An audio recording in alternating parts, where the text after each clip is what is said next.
Bismillahirrahmanirrahim. Assalamualaikum warahmatullahi wabarakatuh. Baik, kita akan mempelajari modul L1 di kesempatan kali ini, yaitu mengenai voltameter tembaga. Di sini ada beberapa alat dan bahan yang akan kita gunakan. Yang pertama adalah power supply. Kemudian ada kabel yang nanti akan dipakai untuk membuat rangkaiannya. Berikutnya ada stopwatch. Kemudian berikutnya ada bejana gelas yang sudah berisi larutan CuSO4. Kemudian ada elemen pemanas yang nanti akan kita masukkan ke dalam bejana gelas tersebut. Kemudian berikutnya ada neraca Auhaus untuk menimbang elemen pemanasnya. Kemudian di sini juga ada amplas untuk menghaluskan elemen pemanas sebelum nanti akan digunakan. Kemudian berikutnya ada kompor listrik dan penyangganya.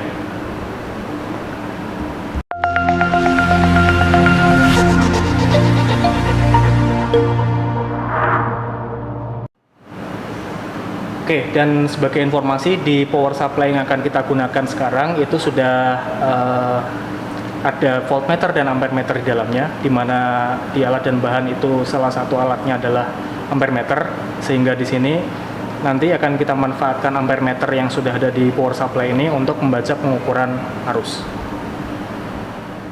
Ya, oke. Untuk langkah pengerjaannya, yang pertama adalah kita mengamplas dulu keping tembaga yang akan digunakan. Tujuan pengamplasan ini adalah untuk menghilangkan sisa-sisa CuSO4 yang mungkin masih menempel di keping tembaga dari praktikum sebelumnya. Nah, kemudian setelah pengamplasan selesai, yang berikutnya dilakukan adalah dibilas dengan air si keping tembaganya. Kemudian kita keringkan, jangan dilap tapi langsung dikeringkan saja dengan kompor listrik yang ada di sini. Jadi nanti kompor listrik ini berfungsi sebagai pemanas yang akan mengeringkan sisa-sisa air yang ada di keping tembaga. Kemudian setelah keping tembaganya selesai dikeringkan, kita akan menimbang massa dari keping tembaga ini sebanyak 3 kali dengan menggunakan neraca Auhaus. Penimbangan dengan neraca Auhaus dilakukan seperti biasa, seperti yang sudah dilakukan pada praktikum penimbangan di modul lainnya, dan kita lakukan sebanyak 3 kali.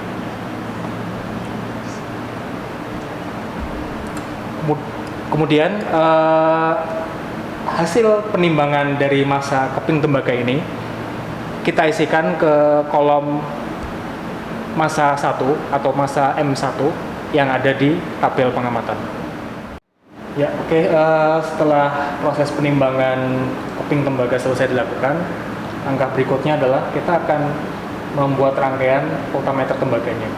Jadi di sini sudah ada keping tembaga yang akan berperan sebagai katoda yang nantinya akan kita masukkan ke dalam bejana ini, di mana di dalam bejana ini sendiri sudah terdapat keping tembaga lainnya yang berfungsi sebagai anoda. Ya, caranya tinggal kita masukkan keping tembaga yang berperan sebagai katoda ini ke dalam slot yang masih kosong. Kemudian di sini sudah saya persiapkan power supply yang sudah dihubungkan dengan kabel. Kemudian kita bisa sembari melihat rangkaian yang ada di dalam modul. Di dalam modul tersebut digambarkan bahwa keping katoda itu nantinya akan terhubung dengan kutub negatif dari power supply, sehingga kita tinggal masukkan ke dalam sini, kita colokkan. Kemudian si anoda itu nanti akan terhubung dengan kutub positif dari power supply. Jadi tinggal kita masukkan ke dalam si kepingnya. Seperti itu. Kemudian langkah berikutnya yaitu kita tinggal nyalakan power supply. Nah, di sini ditunjukkan bahwa kedua buah alat ukurnya, yaitu ampermeter dan voltmeter, itu masih menunjukkan angka 0 karena kita belum memberikan tegangan maupun arus ke dalam bejana gelas ini. Nah, berikutnya yang kita lakukan adalah kita sesuaikan nilai arusnya sesuai dengan nilai yang ada di modul, yaitu 1 ampere. Maka kita tinggal memutar knob yang ada di power supply, sehingga angka pembacaan di power supply-nya itu menunjukkan angka 1 ampere. Seperti itu. Kemudian setelah kita selesai melakukan percobaan 1 ampere selama beberapa detik atau beberapa menit, langkah berikutnya yaitu kita mengubah nilai arusnya ke 1,5 ampere, sehingga di sini kita tinggal naikkan nilai arusnya sehingga dia menunjukkan ke posisi 1,5 ampere seperti ini.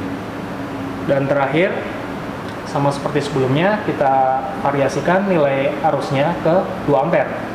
Tinggal kita putar sehingga jarum yang di ampere meternya menunjukkan angka 2 ampere. Ya, langkah berikutnya adalah setelah rangkaian ini selesai, kita nyalakan power supply-nya.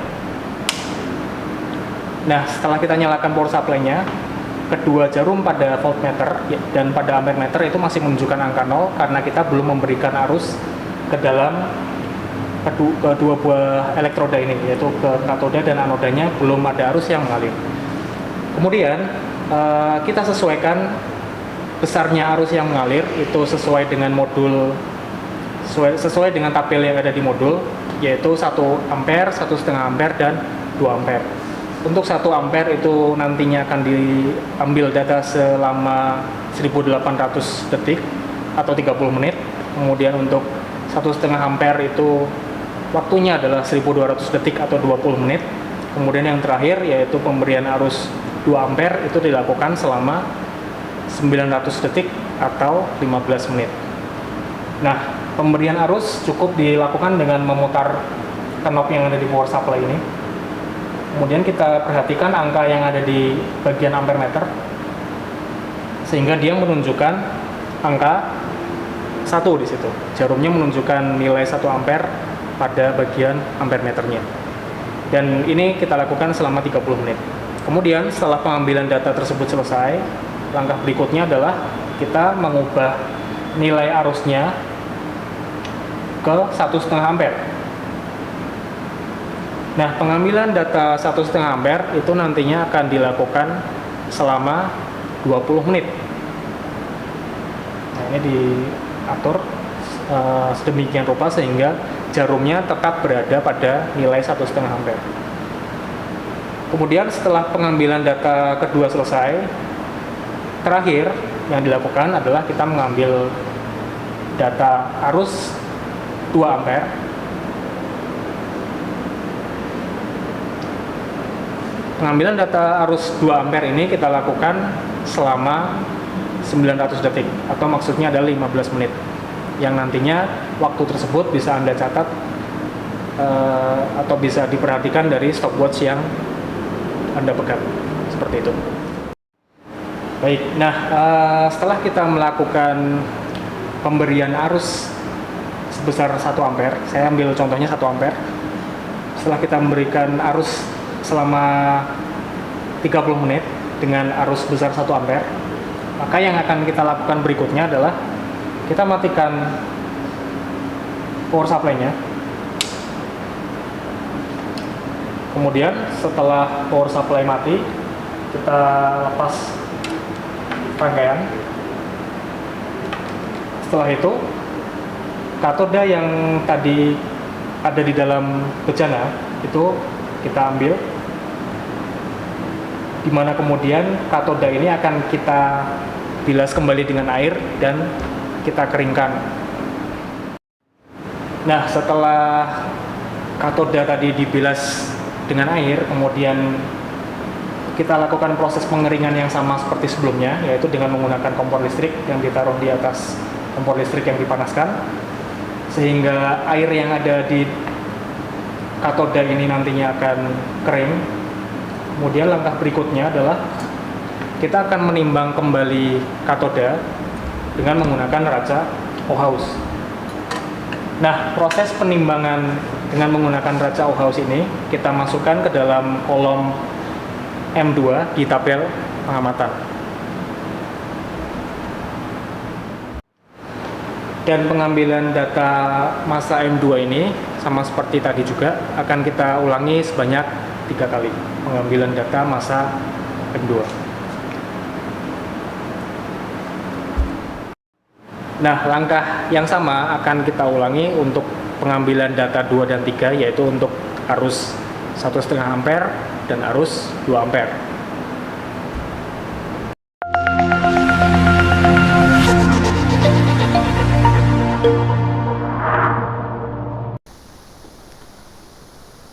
Baik, kita akan lanjutkan dengan materi pengolahan data untuk modul praktikum voltameter tembaga atau modul praktikum L1. Nah, di sini adalah lembar laporan sementaranya.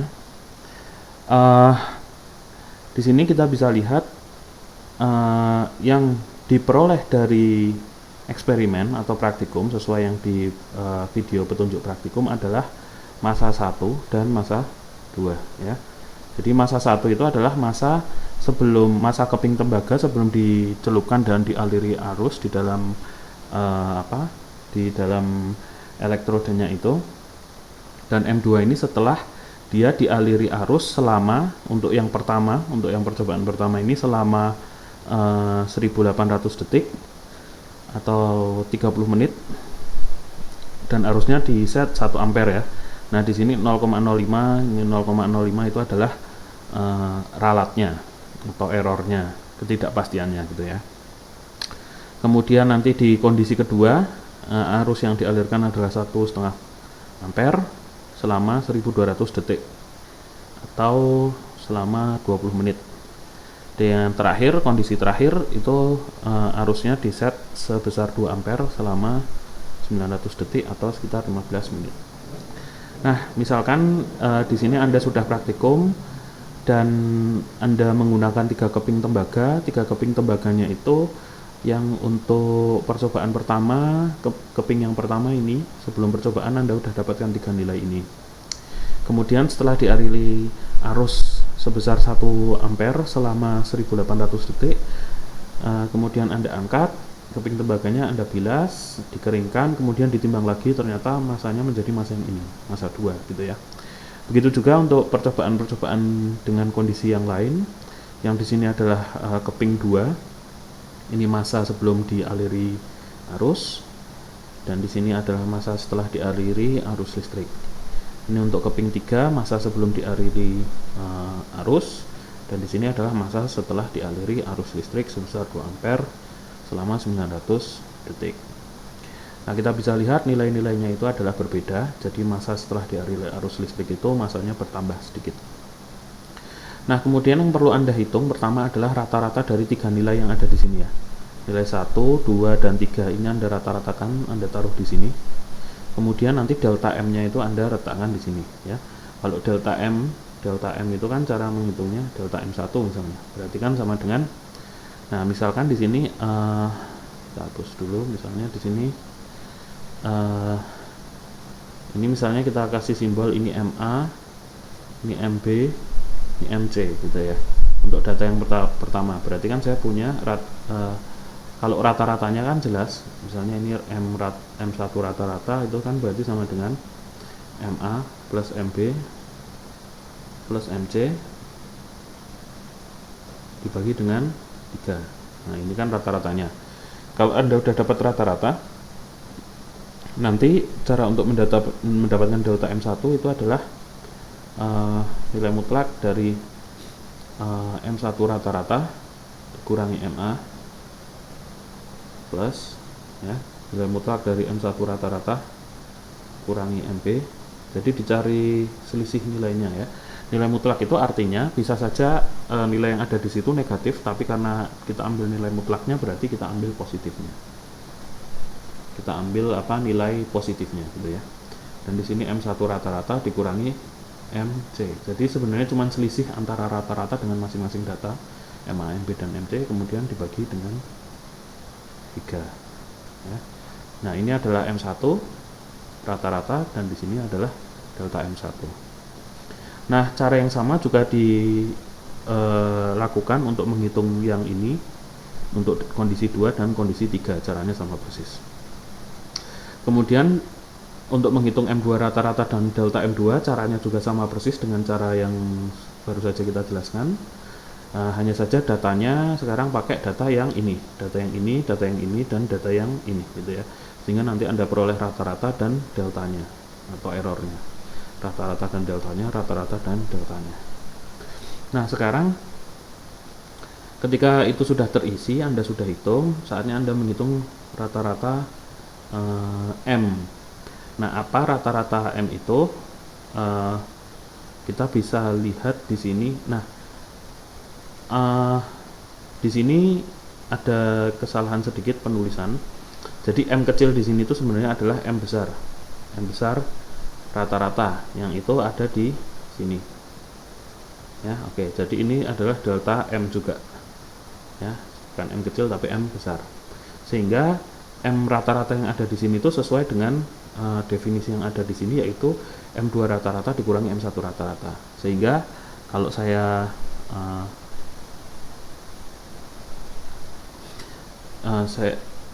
udah dapatkan M2 rata-rata dan M1 rata-rata, tinggal dikurangi M2 kurangi M1 rata-rata, hasilnya taruh sini gitu ya.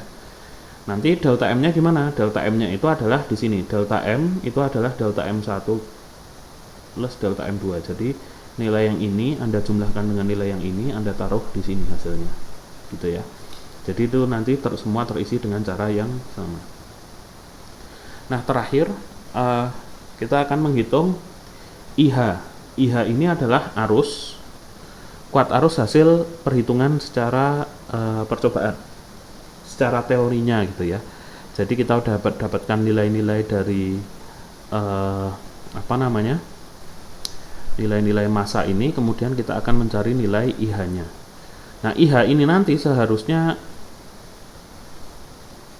mirip dengan nilai IP. Karena apa? Sebenarnya arus yang kita hitung di sini yang IH ini itu untuk mengkonfirmasi apakah ini benar-benar 1800. Bukan yang ini. Terus sebenarnya untuk mengkonfirmasi apakah IH yang ada di sini, atau kita pakai warna lain saja supaya jelas perbandingannya. Kita hapus dulu.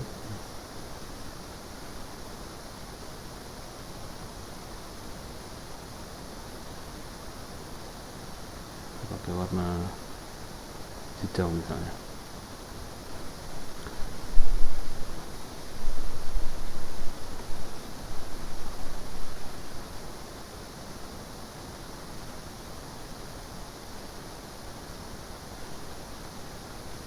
Nah, ini kita akan bandingkan. Jadi nanti IH ini seharusnya nilainya mendekati ini, karena dia itu semacam mengkonfirmasi gitu. Ini ada kesalahan. Nah, apakah nilainya mengkonfirmasi yang ada di sini? Termasuk ini juga, apakah IH ini mengkonfirmasi nilai yang ada di sini? Nah, nanti mengkonfirmasi nilainya itu tentu harus ada plus minusnya, karena ini rentangnya, jadi errornya juga diperhitungkan. Apakah ini juga menghasilkan nanti 2, setidaknya dalam rentang plus minusnya juga. Nah, sekarang gimana cara menghitung IH? Ini Anda bisa lihat di modul praktikum, di modul L1 voltameter tembaga.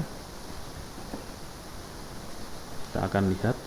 Nah, di sini M di persamaan 6.1 adalah M sama dengan Z kali I kali T ya. Nah, di sini M itu adalah M besar kita tadi ya.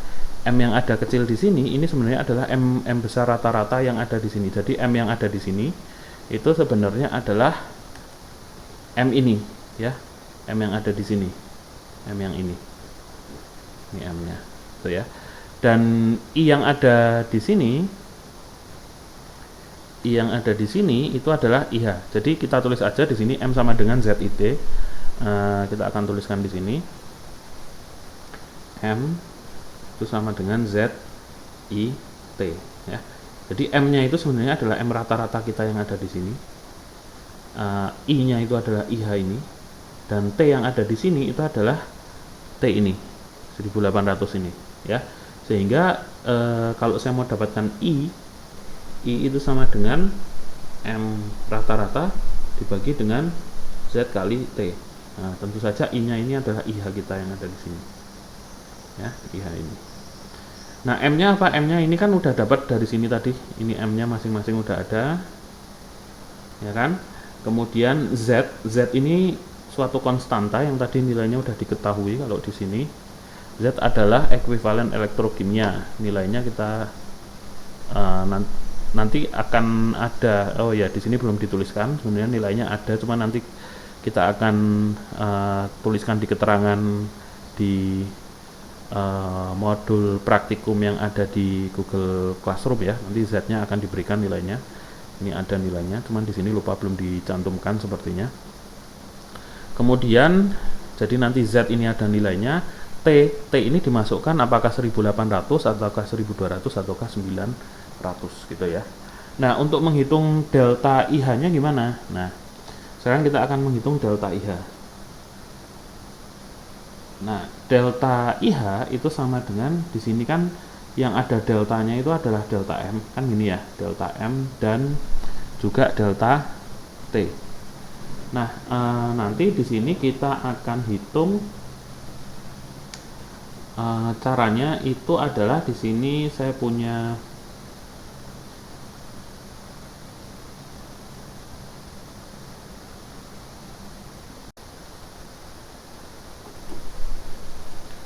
Nah, di sini cara menghitung delta IH adalah kita sesuai yang ada di buku panduan tentang teori kesalahan atau teori ralat. Di sini kita akan hitung delta M per M rata-rata. Ya, itu diperoleh dari data yang sebelah sini ya. Plus delta T per T ya. Ini delta T per T-nya yaitu yang ini berarti delta T per T itu yang ini. Delta T dibagi T yang ini. Untuk tiap-tiap data ada pas nilainya sendiri-sendiri ya, delta T per T itu ya. Dikali dengan IH. IH-nya diperoleh dari mana? IH-nya yang dari sini tadi. Tuh. Jadi dengan cara ini tadi kan nilainya sudah Anda hitung semua. Sehingga ketika dimasukkan itu dia akan menghasilkan delta IH untuk masing-masing ada di sini. Masing-masing nilai ini. Masing-masing kondisinya. Nah, dari situ nanti Anda bahas bagaimana IH dibandingkan dengan IP.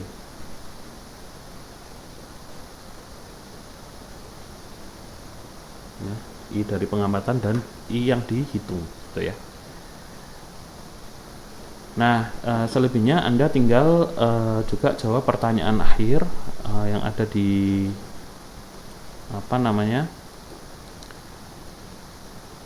di buku panduan Anda.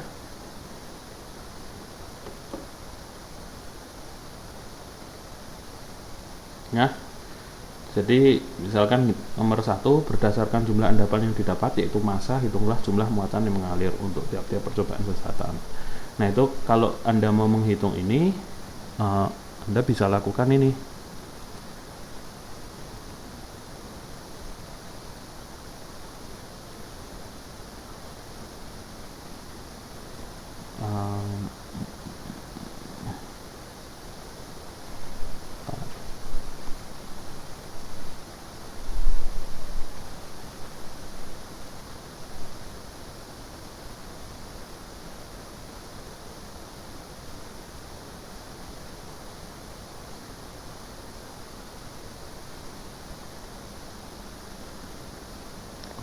Nulis di mana ya? Oh, ini pensil. Oke, jadi misalkan Anda mau jawab pertanyaan akhir yang nomor 1. Nah, nanti kan Anda udah hitung dapat IH, ya kan? Atau berdasarkan jumlah endapan kan berarti dari masanya tadi ya. Jadi kan Anda dapat persamaan yang ini. M sama dengan ZIT, berarti dari sini kan Anda tinggal menghitung apa I-nya yang ditanyakan. Berarti dari sini kalau saya mau cari tahu I sama dengan apa? I itu sama dengan massa dibagi dengan ZT. Nah, gitu ya. Jadi nanti tinggal massa endapan MM-nya ini kalau tadi di lembar data itu adalah yang M besar rata-rata tadi dibagi dengan Z kali T. Tuh. Nah, dari situ Anda akan dapatkan berapa besar arusnya. Nah, ini untuk menjawab pertanyaan yang nomor Kemudian untuk menjawab pertanyaan yang nomor 2, bandingkan kuat arus yang ditunjukkan ampere meter dengan kuat arus dari voltameter dan untuk tiap-tiap percobaan. Nah, ini intinya Anda membandingkan antara IP dengan IH. Ya. Gimana perbandingannya? Apakah mirip atau beda atau gimana? Nanti silahkan dari situ dibahas. Kemudian hitung berat atom dengan menganggap ampere meter yang digunakan adalah benar. Nah, kita akan menghitung berat atom. Di sini rumusnya ada di ini 6.2 berat atom itu M, V itu adalah valensi tembaga. Nanti Anda cek berapakah elektron valensi tembaga ya. Ini berapa? Atau nanti akan diberikan di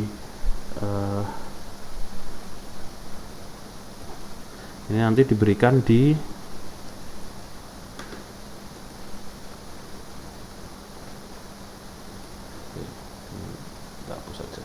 ini nanti akan diberikan di modul gitu ya, atau di modul praktikum. Jadi ini kan sebenarnya ada juga diketahui. Kemudian F yang ada di sini adalah bilangan Faraday, nilainya sekian.